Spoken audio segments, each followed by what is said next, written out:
Assalamualaikum dan selamat sejahtera. Nama saya Muhammad Yusri daripada kelas D DT1A akan membentangkan mengenai soalan PBT. So, soalan dia cakap the electric tariff for the residential unit is calculated monthly using the following table. So, dia ada 3 blok kat sini. The first 200, next 100 and the next 300. Dan setiap blok ni dia ada rate yang berbeza lah. Pertama sekali 0.218, 0.334 dan 0.516. So, dia bertanya, apa yang dia minta? The output must include the following items iaitu consumer name, address, bill month, amount of block tariff usage and total bill. Okay, tengok balik soalan dia. Soalan kedua, identify the input, process and output. So, maksudnya kat sini kita dah faham lah. Dia nak kita cari dia punya IPO. So, kita buat kat sini. Tengok balik soalan. Tengok input, kita tulis total consumer. Consumer name, address, bill month and amount of block tariff usage. So, kita ambil je balik daripada yang bagi atas ni lah.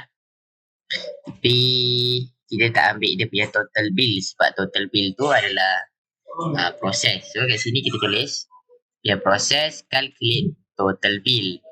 Okay, untuk output dia kita letak balik consumer name, address, bill month, amount of block tariff usage dan total bill.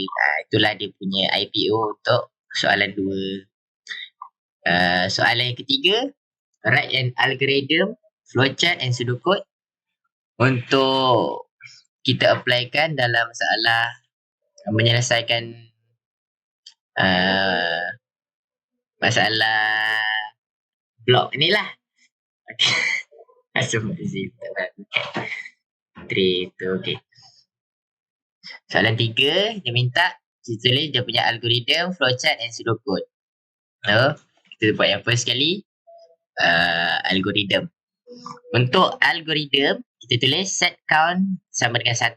Kita masukkan dia punya input dia, enter consumer number, consumer name, address, bill month dengan amount of block tariff usage. Lepas tu if. Kenapa kita pakai if? Untuk kita buat selection lah kan. Okay, KWH lebih besar daripada 200. Dan kita pakai formula ni untuk kira total usage dengan price. So, kita tulis kat sini, total usage sama dengan KWH tolak 200, price 1, KWH darat 0.218. Kenapa kita ambil 0.218? Sebab kita ambil dia punya first rate ni lah. Okay. Else if, kalau tidak, kita buat KWH lebih kecil daripada 200. Dan kita pakai formula ni untuk calculate price. Price 1 sama dengan KWH darat 0.218. Seterusnya kita buat display untuk output. Display name plus name, address plus address, bill underscore month plus bill underscore month. Total amount of block tariff usage plus KWH, total bill RM plus price underscore 1. Else if, kalau tidak, total underscore usage lebih kecil daripada 300, kita calculate price dan total bill pakai formula ini iaitu price underscore 2, total underscore usage darat 0.334 iaitu rate yang kedua dalam table tu. And total bill price underscore 1 plus price underscore 2. Dan kita ulang balik step yang ke-9 ni. Lepas tu, else if total underscore usage lebih besar dari 300, calculate price and total bill using this formula. Total underscore usage 2 sama dengan total underscore usage tolak 300. Price underscore 2, KWH tolak darat 0.334 iaitu rate yang ketiga. Rate yang kedua. Okay. Yang kedua, price yang ketiga, total usage 2 darat 0.516. Yang ini baru rate yang ketiga. So total bill price 1 plus price 2 plus price 3. So kita tambahlah semua price ni balik dan kita ulang balik bahagian display ni. Increase counter, kenapa kita letak increase counter ni adalah untuk kita buat repetition. So kita letak count equals count plus 1. Dan kita check condition dia, count lebih besar. Cons, if true, go to step 2, if false, end the program. Kalau betul, kita pergi ke step 2 iaitu step yang ni. Enter balik consumer number. Dengan dia akan keluar display untuk user masukkan dia punya number, dia punya nama, address dengan bill month dia. Kalau tak, programming akan dihabiskan. Okey, itu saja dari saya. Seterusnya saya akan berikan kepada kawan saya iaitu Faris untuk berikan penjelasan mengenai soalan yang seterusnya. Okey, terima kasih Yusri untuk penjelasan tersebut. Okey, untuk pendengar selanjutnya mengenai flowchart dan juga akan diterangkan oleh saya. Pertama sekali saya akan perkenalkan diri saya dahulu. Nama saya Muhammad Farid Nazmi bin Ahmad Razan daripada kelas DDT 1A Akamu. So, kita akan teruskan kita punya penerangan tentang flowchart. So dalam flowchart kita akan ambil sama balik daripada kita punya algoritma, cuma dia lebih senang dinampakkan. Saya akan tunjukkan setelah saya buat di dalam saya telah ubahkan algoritma yang kami buat ini kepada flowchart. Saya akan buatkan yang menggunakan aplikasi Raptor.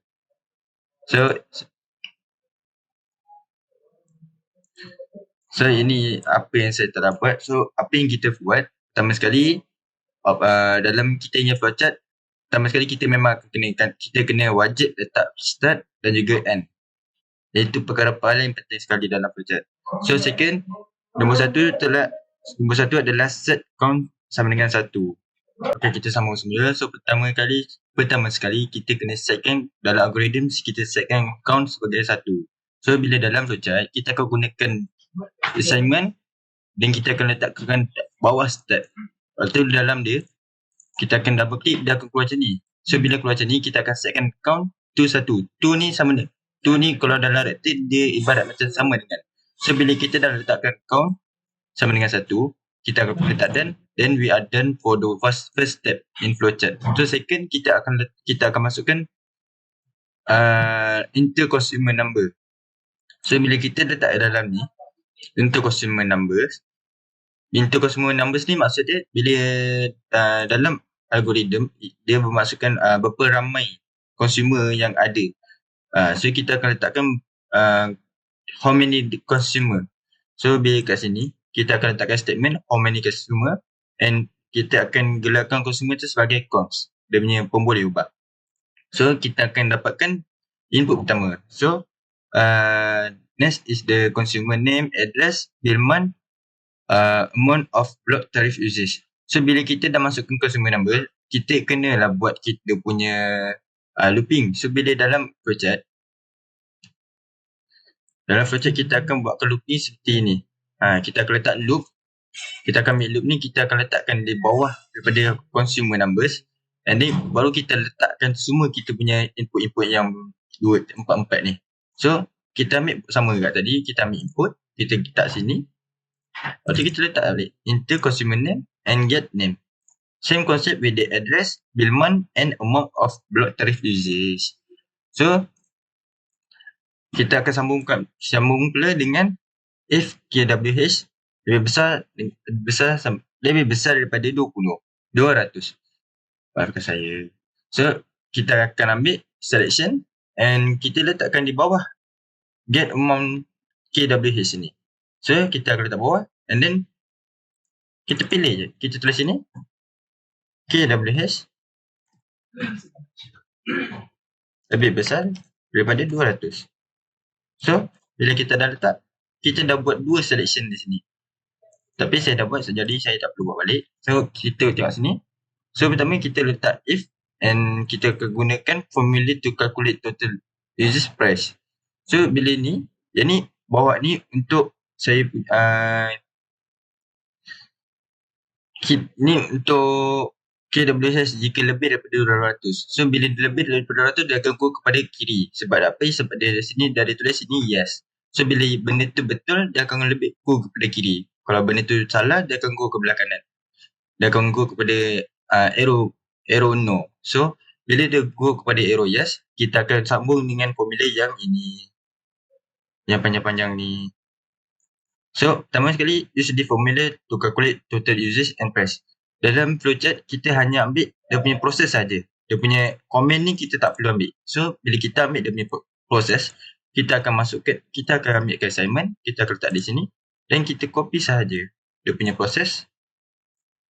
And then kita set total. underscore usage, and kita pastekan balik kita punya proses tadi, and we are done. Okay.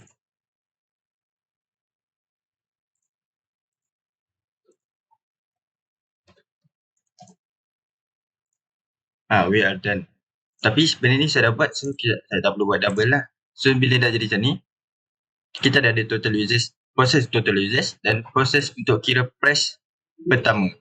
So bila kita dah kira price pertama, yang ni untuk lebih daripada 200. Tapi bila dah lebih daripada 200, bila kita tengok balik soalan, dah kata lebih daripada 200, dia punya kadar kiraan dia 0.218. So lebih daripada the next 100, kadar dia dah menaik sebanyak 334. Lepas untuk 300 seterusnya, kadar dia pun akan menaik sebanyak lagi 0.516. So bila kita nak kira tu, kita akan banyak proses lagi lah. So bila kat sini, total users kita kena letak selection lagi satu dia bawah price 1, dan kita akan letakkan total users lebih besar daripada 30. So bila dia lebih besar daripada 30, dia akan ke kiri dan proses dalam algoritma bagi yang bagi proses 14 ni, baris 14 dan ke bawah.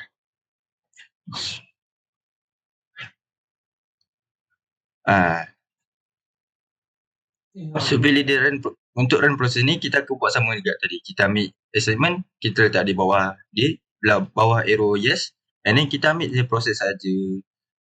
So kita untuk output pula, dia dah diminta dalam soalan, dia telah dimintakan untuk kita keluarkan output consumer name, address, bill month, amount of block tarif usage dan juga total bill. So apa kita perlu buat, kita hanya ambil tekan output, kita letak di bawah ni dan kita tulis apa yang kita ingin keluarkan. Contoh pertama sekali dia minta consumer name. So bila kita tu, kita akan keluarkan, kita tulis apa-apa saja, contoh name. Lepas tu kita kena letak plus, and then kita letak apa yang pembeli ubah tadi, kita letak dalam kita punya flowchart. Macam saya letak name. So kita akan letakkan tambah name. So nanti dia akan keluar nama. Gitu. So kita buat benda sama sebanyak 5 output, tapi output yang berbeza, iaitu name, address, bill month, total amount of block tarif usage dan juga total bill. So bila kita dah settle, ini untuk consumer yang menggunakan total usage lebih daripada 300. So next kita go kepada yang di pertengahan, iaitu dia tak lebih daripada dia lebih daripada 200 tapi tak lebih daripada 300. Iaitu kita tengok sini dalam flowchart dia go ke belah kanan, iaitu no punya proses. So bila kita tengok dalam algoritma, kita akan tengok kat belah yang ini. Yang ini. So bila kita tengok sini, ada dua je sahaja proses dia, iaitu price to and juga total bill. So bila kita dah dalam flowchart, kita akan buat benda sama juga, akan ambil assignment dan kita akan masukkan semula proses-proses tu. So kita ambil proses tu, kita letak dalam tu, total bill pun juga kita letak dalam tu. So dia punya output pula, output dia tetap ada juga 5. So dalam proses ni ada tiga dia punya kolom. Satu kolom untuk lebih daripada 300 users, satu lagi untuk 200 dan last sekali untuk bawah daripada 100. So yang sekarang ni kita berada di second, iaitu di pertengahan users dia. So dia tetap akan sama lah, cuma beza dia kat total bill, dia akan tambah price 1, price 2. Dan manakala tadi yang lebih daripada 300, dia akan tambah 1, price 1, price 2 dan juga price 3.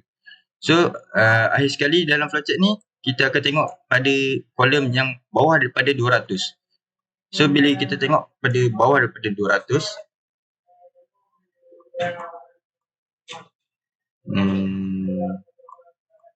sekejap yang ini. So kita akan tengok pada proses yang ini. So kita akan tengok sama punya tadi, press satu sebagai proses kita. Dan kita akan direct tulis output dia. So bila kita dah letakkan semua kita punya proses dan juga output, akhir sekali kita kena tengok pula bahagian yang ini, baris ke-15, iaitu increase counter. Increase counter ni maksud dia, function dia untuk sebagai kita punya looping. Untuk tadi kan kita gunakan consumer. So contoh macam kita letak 3, that means dia akan berulang sebanyak 3 kali.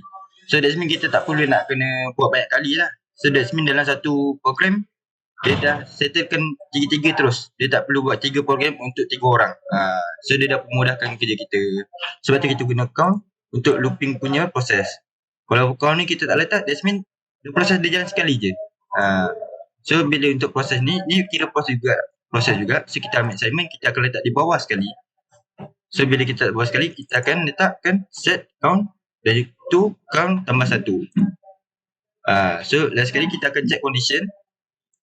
Check condition count adalah lebih besar daripada cons. So bila cons bila count lebih besar daripada cons adalah betul, dia akan habis. Tapi kalau dia salah, dia akan ulang balik sebanyak berapa kali kita letak. Contoh kita letak 3, dia akan berulang 3 kali. Itu saja untuk flowchart. Next about the pseudocode. So perkara pertama sekali dalam pseudocode, kita akan memulakan kita punya program dengan meletakkan start dan juga end bagi perakhiran program. So apa beza pseudocode dengan algoritma? So pseudocode basically dia banyakkan bahasa komputer daripada bahasa manusia. Maksud dia contoh macam kita ambil ni, kita akan letak do, waktu dia ada curly bracket. So basically memang fully dia tak ada komen langsung dalam pseudocode. So basically dia memang fully, hampir fully. Macam ni kita guna, macam tadi kita gunakan display, tapi macam ni kita gunakan print dalam pseudocode. So dia lebih kurang sama je, tapi dia nampak tricky sikit bagi siapa yang kurang nak suka nak pandang. So saya akan bagi tahu.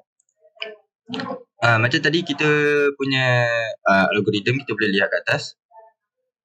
Set 1, waktu kita letakkan enter bagai ni untuk kita punya input. Waktu dia macam panjang sikit dalam kerja dia. So basically bila kita masuk dekat pseudocode, dia nampak teratur pendek, tapi sukar untuk memahami sebab dia tak ada ayat-ayat manusia yang memudahkan kita untuk fahami dia punya program. So bila kita tengok ni, kita akan gunakan get name untuk dapatkan input, get address, get bill month and get KWH. So untuk kita punya output, kita akan gunakan print instead of kita gunakan display.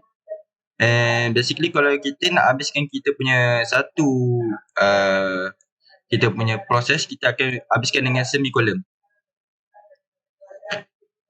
So basically untuk pseudocode, dia memudahkan kita untuk transferkan kita punya program ke betul-betul coding. Tapi kalau algoritma, dia memudahkan untuk kita fahami balik. Itu sahaja beza dia. Saya rasa itu saja penerangan untuk PSBT ni. Saya akan sudahi dengan